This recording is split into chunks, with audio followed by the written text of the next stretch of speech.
Allah dah akan tanya, kamu dah buat tak? Dah tegur tak anak kamu? Tak boleh ustaz, sebab dia bagi saya sebulan RM1,000. Kalau saya tegur dia tak bagi, buat allowance saya sebulan. Nanti masalah saya. Bila kita tak tegur anak kita tak lepas tanggungjawab kita, wa na'udzubillah, kita tidak merdeka.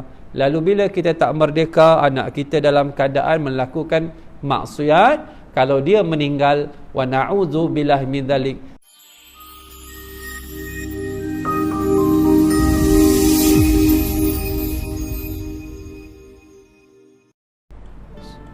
Merdekahkah kita tuan-tuan malam ni? Kalau kita meninggal esok, tak ada anak boleh mandi, boleh kafan, boleh solat jenazah. Merdekahkah kita? Kita belum merdeka tuan-tuan. Tu yang Tuan Imam baca tadi dalam doa. Rabbana hab lana min azwajina wa dhurriyyatina qurrata a'yun waj'alna lil muttaqina imama. Doa tu kita baca, aminkan dulu ketika belum kahwin lagi. Wahai Allah, kurniakan daripada isteri dan anak keturunan kami anak-anak penyejuk mata yang soleh dan soleha. Maknanya persiapan untuk dapat anak yang soleh, solat jenazah kat sini bila kita meninggal bukan semalam tuan-tuan. Sebelum kita kahwin dulu, cari pasangan yang baik, isteri pula cari pasangan yang baik, suami. Bila berkahwin, anak tu dalam keadaan Nabi kata, tazawwaju fi hijri salih fa inal irqa dassasun. Carilah keturunan yang baik kerana air mani itu mempengaruhi. Allahu Akbar. Kalau orang Pinang anak kita dah, besok pagi orang Pinang, apa soalan kita pertama ayah? Apa kerjanya driver ke manager, betul? Pernah kita tanya solat cukup? Pernah tanya kuliah kat mana? Kuliah maghrib? Kuliah subuh? Taubat lahum, tak ada lah. Ini mindset orang sekarang. Orang dulu pertama dia tanya, solat kat mana?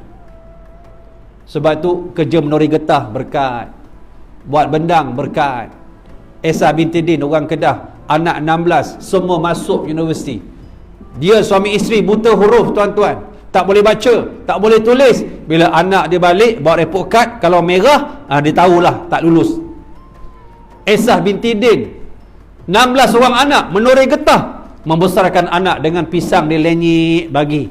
Kalau makan tak cukup, dia bagi anak makan, dia suami isteri tak makan. Cuma dia pastikan anak dia seluruhnya boleh membaca Al-Quran. Dia hantar pergi rumah orang lain baca Quran, walaupun dia tu miskin. Anak dia 16 orang, semua masuk universiti. Anak dia seorang pun tak ada ustaz, tapi anak dia semua hormat, sayang mak yang telah melahirkan, walaupun menori getah. Ini konsep berkat tuan-tuan.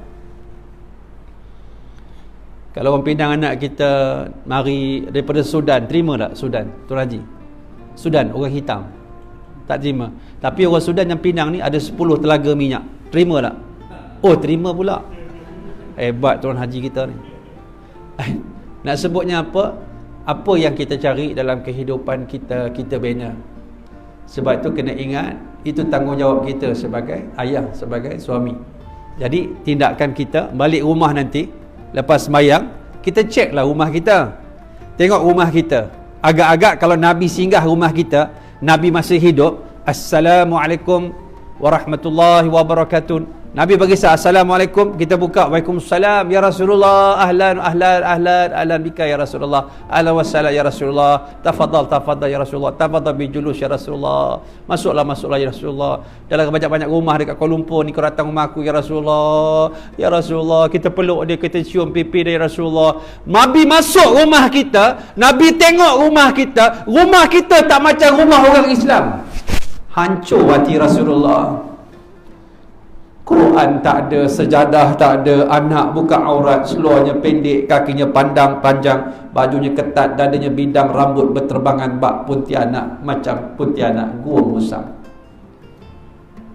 Hancur hati Rasulullah sallallahu alaihi wasallam.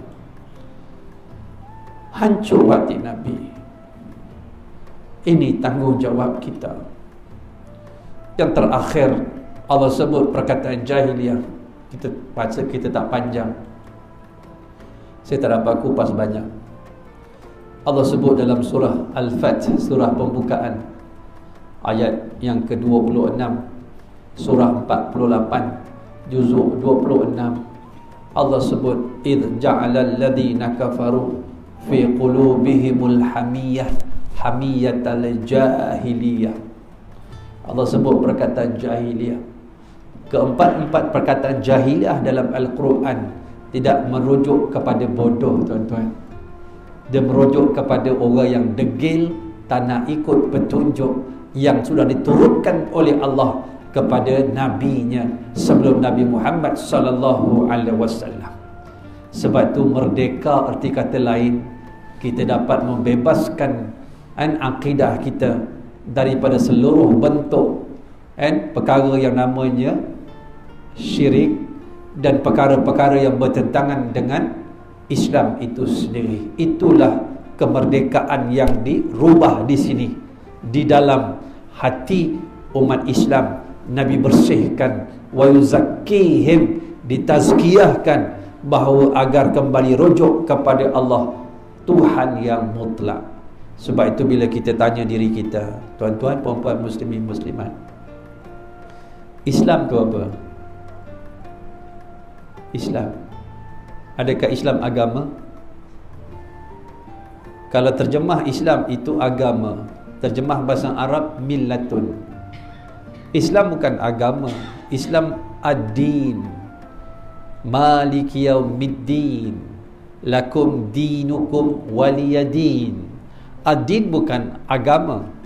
Agama terjemah bahasa Inggeris religion, diambil dari perkataan Sanskrit religio atau relige, the unseen world, a particular system of belief in God or gods. Merujuk kepada Oxford Dictionary, religion ialah sistem kepercayaan kepada Tuhan dan Tuhan-Tuhan. Itu religion, terjemah Melayunya agama. Islam ialah ad-din. Islam masuk ad-din. Islam satu cara hidup yang lengkap, yang sempurna. Yang kita ada hari ini, rukun Islam yang 5. Bermula akidah, solat hak wajib yang sunat, puasa wajib puasa sunat, zakat wajib sedekah sunat, haji wajib dan umrah yang sunat. 5 ketul duduk dalam rukun Islam. Di sana ada hukum Islam, hukum akidah, hukum ibadah, hukum muamalah, hukum rumah tangga Islam, hukum jenayah, hukum kenegaraan, hukum tasawuf, hukum faraid. 7 duduk dekat hukum Islam, 5 duduk rukun Islam. All together, campurkan Islam. Dan ini yang disebut kita peluk Islam yang Nabi sebut surah Al-Baqarah 208, surah kedua juzuk yang kedua. Allah menyebut, ya ayyuhalladzina amanu udkhulu fi silmi kafa wa la tattabi'u khutuwatis syaitan. Wahai orang-orang yang beriman, masuklah kamu ke dalam Islam menyeluruh, kafah, rukun Islam dan hukum Islam dicampurkan. Itulah ad-din yang kita kena laksanakan di atas muka bumi Allah. Lalu kita merdekakan diri kita, merdekakan akidah kita. Kita ambil akidah Islam, kita merdekakan minda kita, kita tunduk kepada Allah, rujuk balik pada Al-Quran. Kita balik nanti malam, kita repair rumah kita, kita buat muhasabah dengan anak-anak kita. Kalau ayah meninggal esok, siapa nak mandi, siapa nak kafan? Mana-mana yang belum repair, kita repair. Sebab Allah tak tanya anak kita tak berubah, tetapi Allah dah akan tanya, kamu dah buat tak? Dah tegur tak anak kamu? Tak boleh ustaz, sebab dia bagi saya sebulan RM1,000. Kalau saya tegur dia tak bagi, buat allowance saya sebulan. Nanti masalah saya, bila kita tak tegur anak kita tak lepas tanggungjawab kita, wa na'udzubillah, kita tidak merdeka. Lalu bila kita tak merdeka, anak kita dalam keadaan melakukan maksiat, kalau dia meninggal, wa na'udzubillah min dzalik, kita laki-laki tuan-tuan akan terhalang daripada masuk syurga Allah. Sebab itu bila kita duk bincang, kita kena ada perubahan. Jadi saya rasa cukup sekarang itu, masa pun dah habis, dah tamat. Mudah-mudahan perkongsian kita ada kebaikan. Minta maaf terkasar bahasa, mudah-mudahan Allah berkati tuan-tuan, Allah berkati puan-puan semua, insya-Allah. Allah sayang kita. Dia nak kita berada di atas agama dia. Lalu dikirimkan kita peringatan-peringatan. Bismillahirrahmanirrahim. Allah manfa'na bima alamtana wa alimna ma yanfa'una. Ya Allah, manfaatlah pada kami dengan apa yang kau ajar pada kami. Ya Allah, ajarlah kepada kami dengan perkara-perkara yang bermanfaat bagi kami. Ampunkan dosa kami yang banyak. Ya Allah, siapa yang dapat mengampunkan dosa kami kalau bukan Engkau? Ampunkan dosa kedua orang ibu bapa kami. Ya Allah, lapangkan kuburnya, Engkau angkatkan azab kuburnya, Engkau cuci rahmat ke atas kedua-duanya. Ya Allah, jangan Engkau jadikan kami anak-anak yang membawa kecelakaan dan malapetaka kepada kedua-duanya. Ya Allah, Allah, Ya Allah, Ya Rahman, Ya Rahim, ampunkan dosa suami kami. Ya Allah, suami yang menanggung dosa-dosa kami. Ya Allah, sejak kami diijab kabulkan.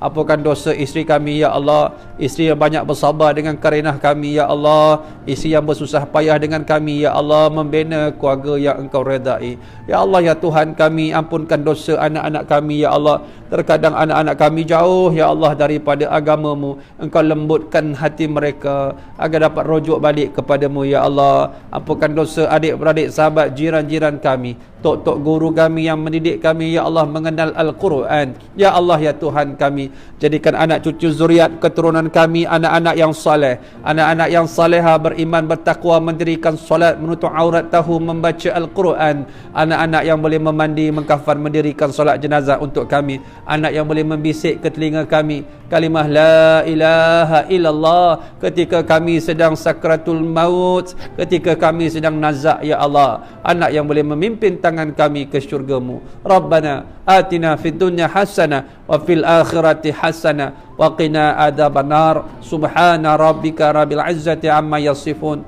wassalamun alal mursalin, walhamdulillah rabbil alamin. Taqabbalallahu minkum minna wa minkum taqabbal ya karim. Assalamualaikum warahmatullahi taala wabarakatuh.